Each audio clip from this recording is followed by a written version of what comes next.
He wakes up this morning as one of only 3 men in 135 years of baseball to have 2 wins and 3 home runs in his team's first 10 games. Monty Ward did it for the Gothams in 1883.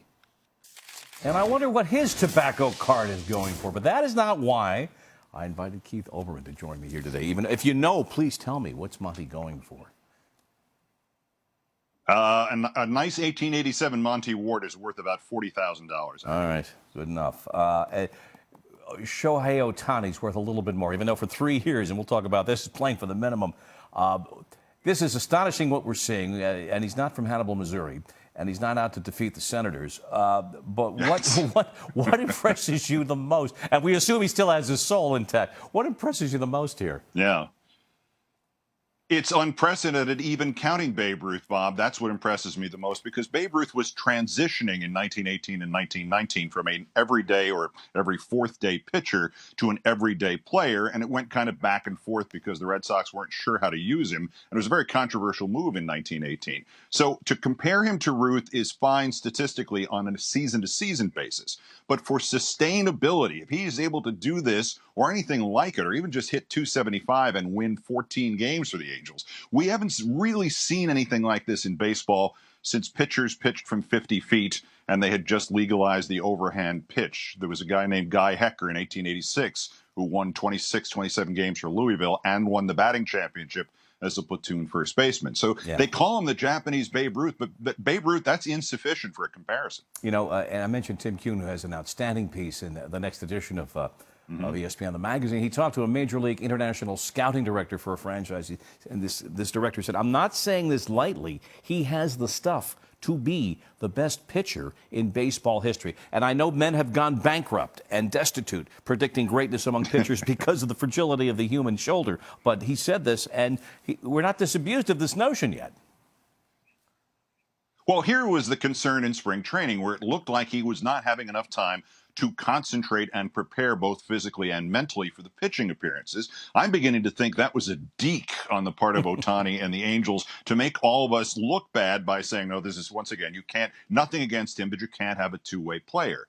The circumstances going forward, we now have to worry about, having seen this, and essentially in those first 2 starts, he did pitch a perfect game. He retired 8, the last 8 he faced in his first start, and the first 19 he faced in his second start. The major concerns now are health. Presumably he'll get rest because he's not going to pitch every 5th day. But the long-term concerns are, how do you use him in the postseason, presuming the Angels get there? And by the way, if he hits 3 home runs and wins 2 games every week, they're going to get there. Yeah, and of course, there's the other concern. He continues to bat left-handed and throw right-handed, and that raises some safety issues down the line. Let's talk the green stuff, the dead presidents. He could have waited a couple of more years and made a much better deal. He's here on the minimum for at least 3 years, which says to some people a great deal about character. Yeah, and also, to be fair, there are so many other marketing opportunities available for him. I mean, you talked about what Monty Ward's baseball card was worth in 1887, or what the card is worth now. The 2018 Shohei Ohtani cards, including the ones with autographs on them, are all going for 4 figures or more. He's got a signing contract with one card company. He's got other contracts coming. So there's a lot of outside income coming his way. So he won't get shortchanged in the deal short term. But yes, the idea was, he now pretty much admits that he wanted to play for the Anaheim, Los Angeles, California Angels, and he was willing to take his chances and bet on himself. And I would have to say, even though the sample size is still 1 week, I think he's, barring bad health, I think he's won his bet. Yeah, 23, my gosh. All right, a lot to talk about in baseball. I'm glad you're here today. Yesterday, in St. Louis, we saw a bench-clearing brawl sparked by a confrontation between Arizona skipper Torey Lovullo. The Cards all-star catcher Yadier Molina, kept apart by Tim Timmons in blue. Lovullo apparently said that Molina's rep was getting him strike calls he shouldn't. He used the hyphenated 12-letter descriptive towards Molina. Here's the manager of the year who knows already. Yeah, you can figure it out. I'll mail you later, and don't use it in Scrabble. Manager of the year who improved, 24 games for Arizona last year in his rookie year there, who comes out of the dugout, knows right away that's getting him run, and then invokes that term. He's got to know he's lighting the keg there. Yeah, the first word that came to my mind when I saw that happen was the word baiting.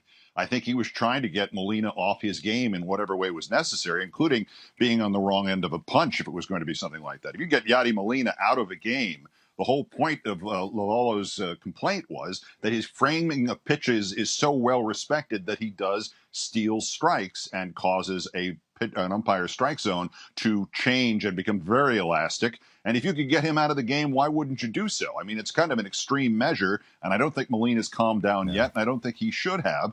That could not have been an accident. The man was standing 5 feet from him when he called him when he did the.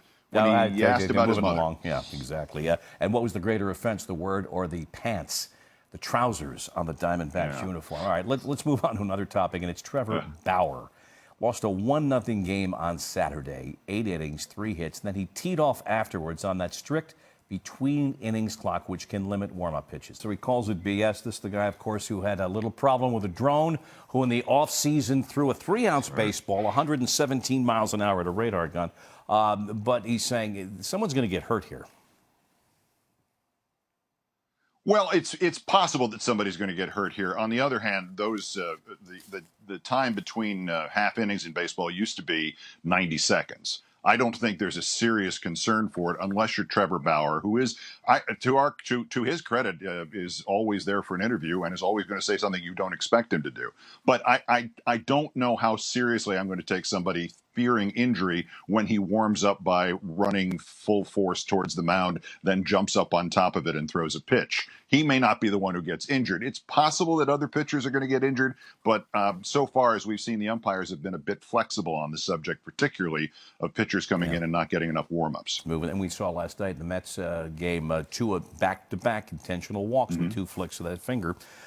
Keith, always a pleasure. Yeah. Thanks for joining us today.